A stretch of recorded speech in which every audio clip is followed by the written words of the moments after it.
Hey guys, welcome to back on channel का सबको सोचते हुए। तो गाइस, मेरा नाम अवनीश यादव है और आज की वीडियो में बात करने में सरकार पैसे कैसे अर्न करती है। ये जो सरकार होती है पैसे को करोड़ों में खर्च करती है और अर्निंग भी करोड़ों में कमाई जाती है उनके द्वारा।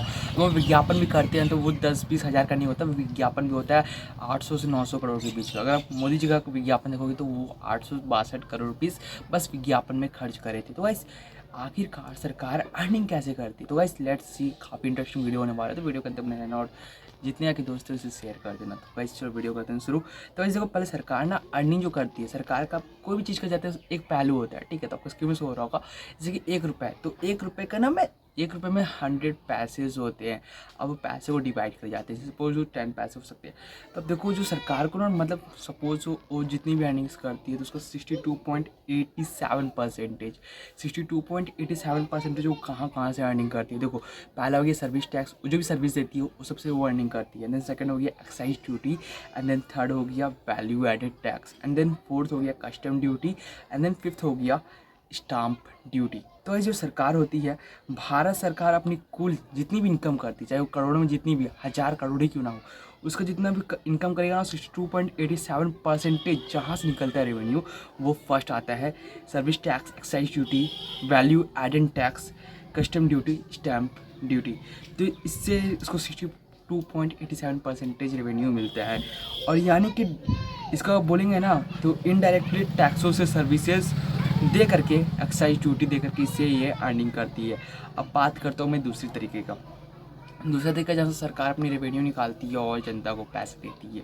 तो इस दूसरा तरीका हमारा आता है कॉर्पोरेटर टैक्स। अब आप बोलोगे कॉर्पोरेटर टैक्स मैं बोल रहा हूँ, कॉर्पोरेटर टैक्स से कोई कितना अर्निंग कर सकता है। देखो यार, जो सरकार की जितनी भी अर्निंग होती है ना, उसका 18.9% अर्निंग कॉर्पोरेटेड टैक्स से आता है। सरकार की कमाई का दूसरा सबसे बड़ा जो स्रोत है वो कॉर्पोरेटेड टैक्स से सरकार की कुल आमदनी का ये 18.9% है। इसे आप याद भी कर लेना।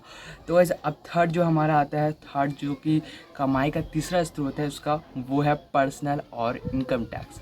जो हम इनकम किसी को पे करते हैं, मतलब सरकार को जो पे करते हैं इनकम टैक्स, उस सरकार का थर्ड रैंक पे आता है अर्निंग के लिए, क्योंकि सरकार को इससे 13.2% तक का रेवेन्यू मिल जाता है और ये काफ़ी ज़्यादा अमाउंट्स में होते हैं। तो आप इसे ईजी मत लेना, ठीक है। तो 13.2% it was to highest amount, and then तो समझ सकते हो। एंड देन हमारा गाइस फोर्थ पे आता है कि फोर्थ पे गाइस जो टैक्स होता है ना, वो कुल टैक्स के रेवेन्यू के आधार पर होता है। अब कैसे बात करोगा, जैसे कि सपोज आपने कोई प्रॉपर्टी खरीदा है गाँव में, ठीक है। तो वो प्रॉपर्टी आपको मानो कि मतलब ज़मीन है, लैंड है, ठीक है। तो अब लैंड का ना वहाँ पर रसीद कटता है, यहाँ पे भी कटता है, लैंड का रसीद कटता है। अब जो लैंड का रसीद कटता है तो वो आप मानो कि अपना लैंड अगर 5 लाख का लिया है तो वो लैंड की जो कीमत होगी ना, उसकी कुछ परसेंटेज कम करके, बहुत ज़्यादा परसेंटेज कम करके, उसकी जो लैंड की कीमत की जो रसीद होगी वो 7 से 8 हज़ार रुपये पर हेक्टेयर होता है मेरे यहाँ पे। तो बट आपके यहाँ पे कितना है कमेंट कर देना, अगर नहीं पता है तो ये इसके लिए तो लाइक बनता है।